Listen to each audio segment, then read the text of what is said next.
Olá, somos uma equipe do curso de Licenciatura em Física da Universidade do Estado da Bahia.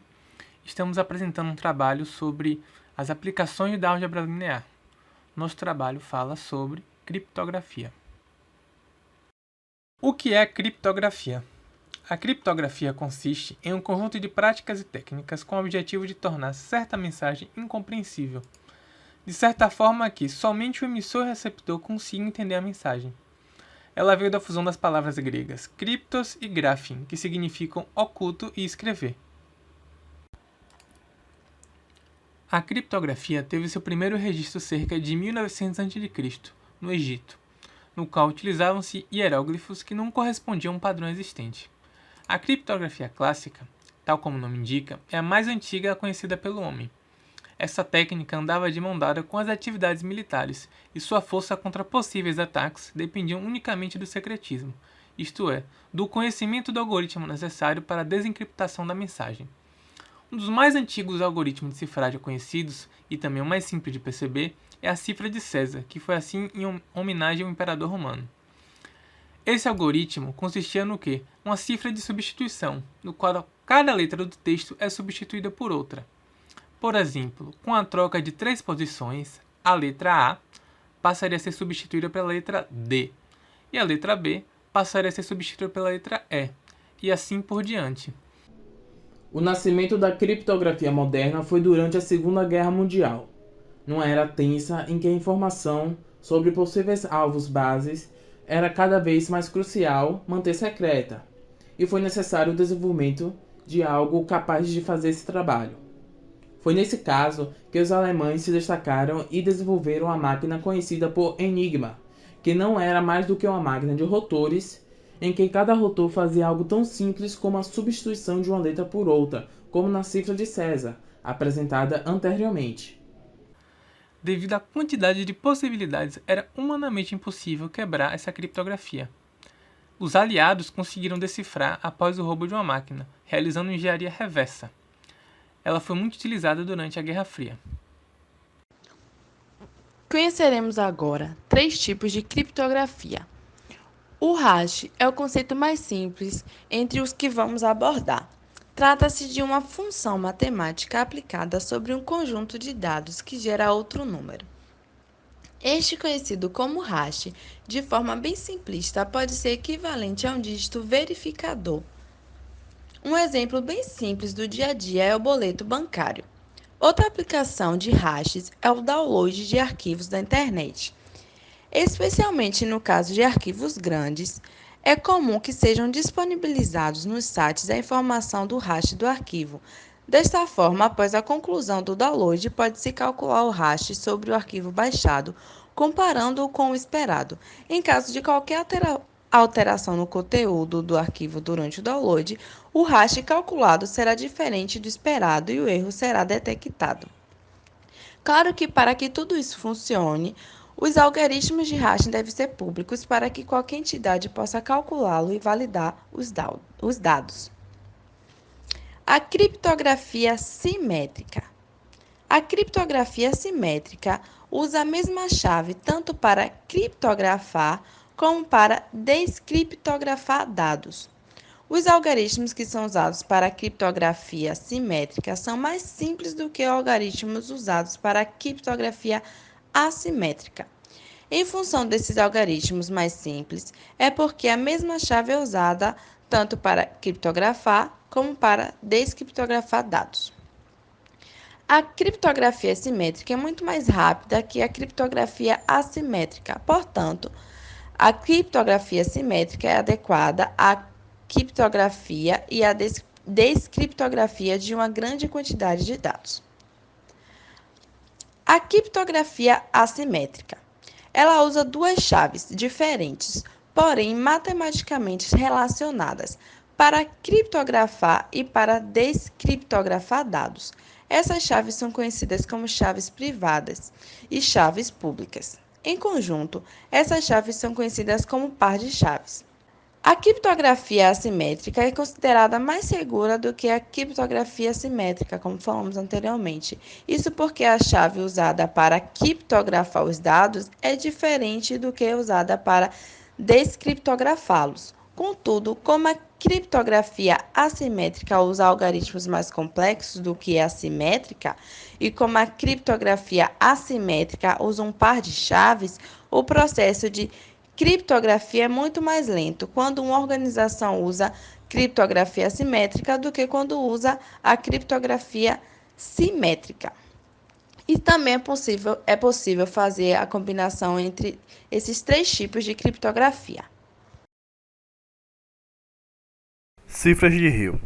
Ela foi proposta pelo norte-americano S.S. Hill por volta de 1929. O que se trata? Seria uma classe de sistemas poligráficos e que é baseado em transformações matriciais. O embasamento para essa transformação é feito através da álgebra linear, um assunto que nós chamamos de transformações lineares, que consiste de que você levar de um espaço, um objeto de um espaço, exemplo aqui é elevado a n, para um outro espaço r elevado a m. Para essa transformação ser válida, ela deve atender às seguintes relações: se e somente se para todos os vetores u e v em um espaço Rn e temos o C para qualquer escalar, nós temos que ter essas duas condições atendidas. A primeira, que essa transformação aqui de um vetor U mais V, ela tem que ser igual à transformação em U mais a transformação de V.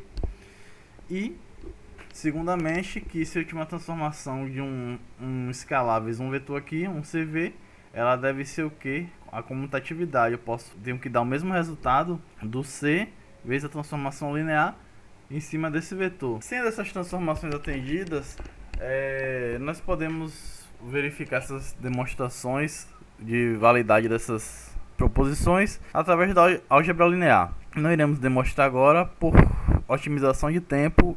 Então, o que é que fazemos? A gente vai verificar se as condições anteriores elas forem verdadeiras. Elas sendo verdadeira, o próximo passo vai ser realizar a conversão das letras que compõem a mensagem para os números. Por exemplo, os números, vou agrupar números de n a n, por exemplo. Quero agrupar números de 2 em 2, números de 3 em 3, e vou multiplicar ela por uma matriz quadrada 3 por 3. Essa matriz quadrada ela vai ser a chave, nós vamos chamar ela de chave.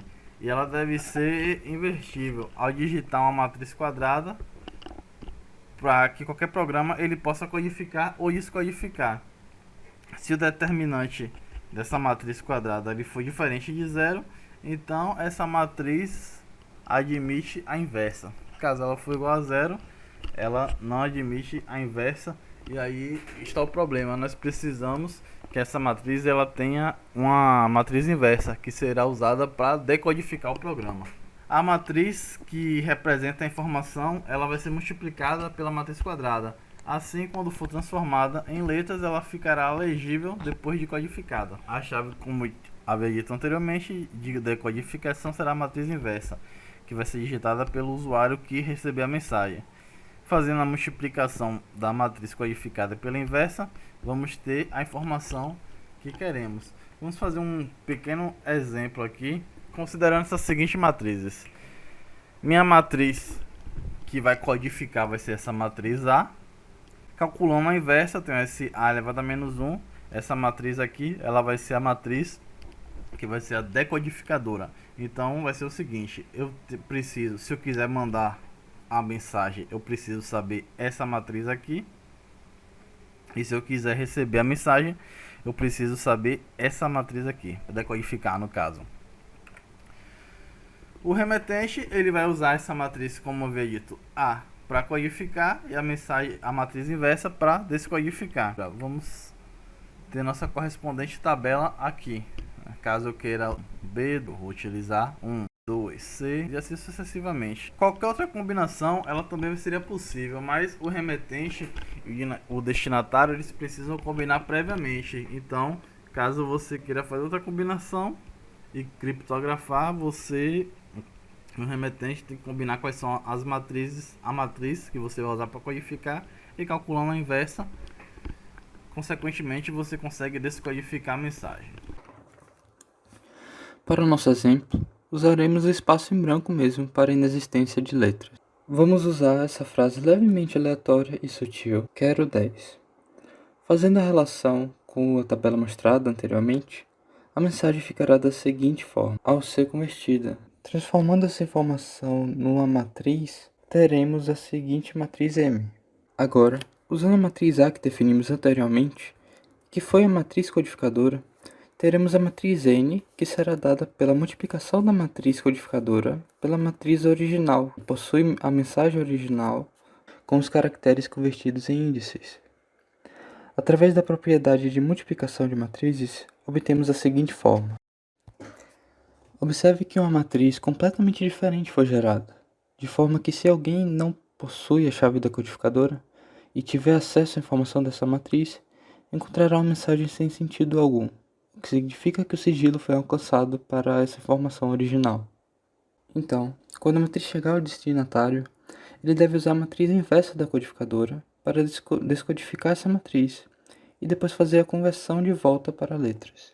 Basicamente, o que temos aqui: a multiplicação da matriz inversa da codificadora pela matriz codificada é o mesmo que multiplicar a matriz inversa da matriz codificadora pela própria matriz codificadora, e então pela matriz original, o que nos indica que o resultado desse produto será a própria matriz identidade, pela própria matriz M, o que resulta na própria matriz M, que contém os índices originais dos caracteres na tabela. Isso mostra que é sim possível realizar tal codificação através da álgebra linear. Então, utilizando a programação, é possível criar um algoritmo que gera um programa com base nesses conceitos. Para exemplificar, usamos a linguagem de programação Python para isso. Então, vamos executar o programa.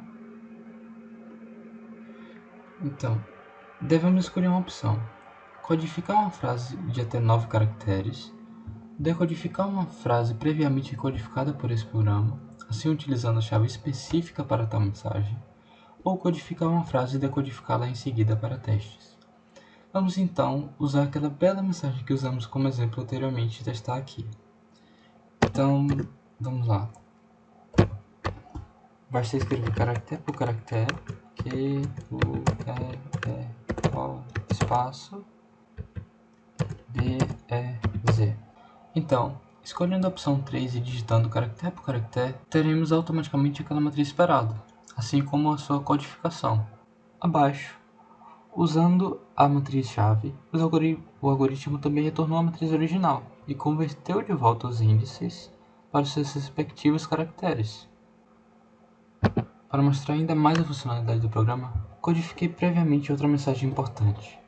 Agora, para decodificá-la, vamos escolher a opção 2. Digitar os elementos na matriz codificada que encontrei. Sendo assim, vou digitar 168, 56, 129, 199, 71, 155, 211, 75 e 123. Assim, o programa faz rapidamente a multiplicação da matriz-chave, que é a inversa da codificadora, pela matriz codificada que eu forneci, de forma que, então, foi retornada a matriz original. Além de que fizemos também o programa converter os índices para os caracteres originais. Agora, nós podemos fazer um teste, podemos executar uma coisa de cada vez. Primeiro, codificando a mensagem que esperamos receber do professor, obtemos a matriz codificada. Assim, vou escrever a mensagem.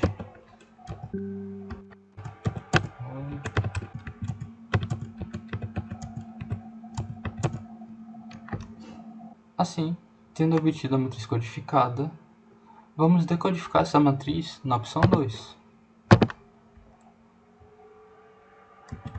Vamos decodificar essa matriz na opção 2, informando os elementos, e assim voltamos para a matriz original.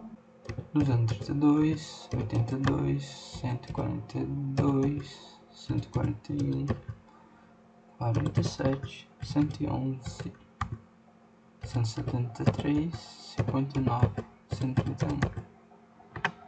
O que nos retornou exatamente aquela frase original. Dessa forma, o programa mostra bem o funcionamento de uma variante de uma cifra de Hill. Para que vocês façam testes e brinquem por si mesmos, deixaremos o link do nosso programa disponível abaixo por um certo período de tempo. Então, aproveitem. Essas foram as nossas referências para a execução do trabalho e essa foi a nossa equipe. Muito obrigado!